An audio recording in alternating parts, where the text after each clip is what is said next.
All right, our next lesson in key signatures is sharp keys. And just like we did with the first two major scales, we did G and D. What we're doing now is we're adding some notation at the beginning of the music so that we don't have to keep writing accidentals in the music. So this thing that we put at the beginning is called a key signature. And it basically tells the performer, hey, look, we're going to be playing in the key of G major.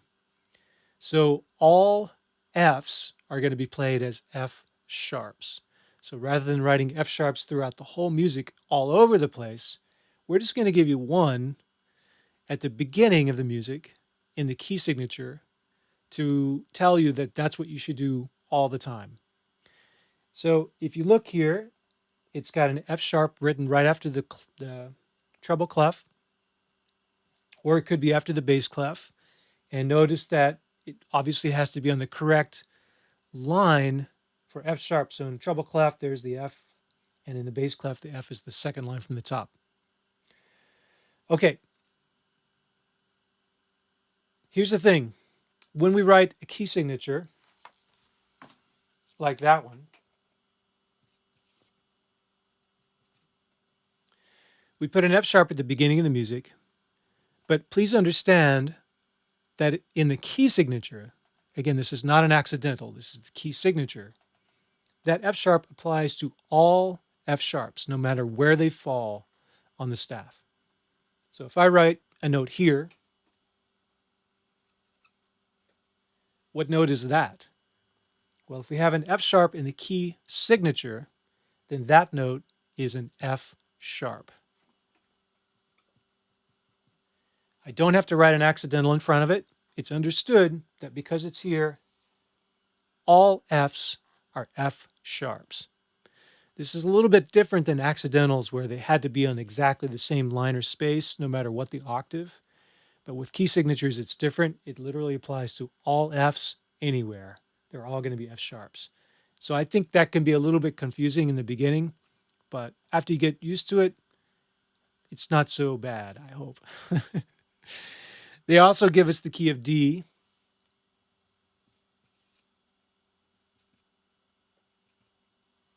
which has two sharps. So when I play that on the piano, key of D, I play an F sharp and a C sharp. So now we have two sharps in our key signature, F sharp and C sharp. We put them at the beginning of the music. All Fs are sharp, all Cs are sharp. So once again, if I were to write an F here, that would certainly be an F sharp. That would be a C sharp because it's in the key signature as C sharp. If I played that note, which is middle C, because we have a C sharp in the key signature, this would also be a C sharp.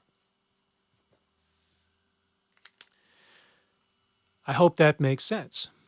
The exercises at the bottom of page 46 give you a chance to kind of practice those ideas with G major and D major, and they give it to you in different clefs so that you can remember, hopefully, where the key signature goes.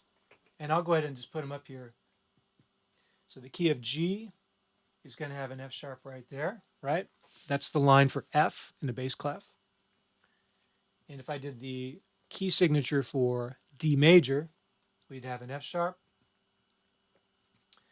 and a C sharp.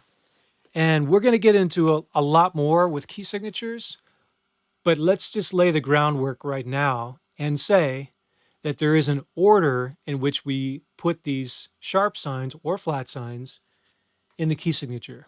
So it's going to be very consistent. There's really only one way to do it. You can't sort of make up your own. So anytime in the bass clef we have an F sharp in the key signature, it's always there. C sharp is always there. And as we move our way through more of these keys and more key signatures, a pattern is going to emerge, And I'm going to insist that we follow that pattern. We can't do it our own way. We have to follow the convention. Why? I don't know why. Somebody just decided and we just said, okay, we're going to do it that way. That's the way everybody does it. So don't ask me why. It's just the way everybody does it. So let's flip the page. The flat keys.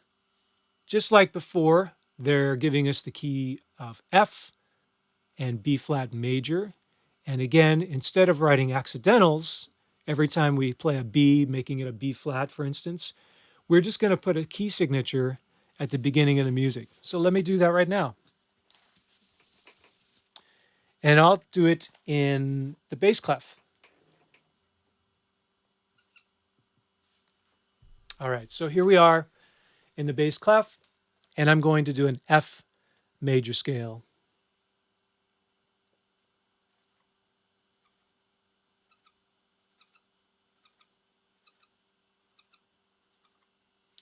So I'm starting on the note F, and if we observe our half steps and whole steps, we know that when we get to B, we've got to play it as a B flat. So instead of writing a B flat on the note itself, we're going to put in a key signature, one flat, which is B flat. And that's going to apply not only to this one, but any B anywhere on the staff.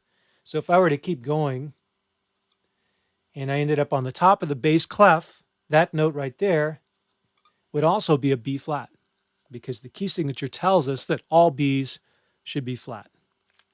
So check out the exercises on the bottom of page 47. It's similar to the last page where you're just getting a chance to write the key signatures both in the treble and the bass clef. You have any questions?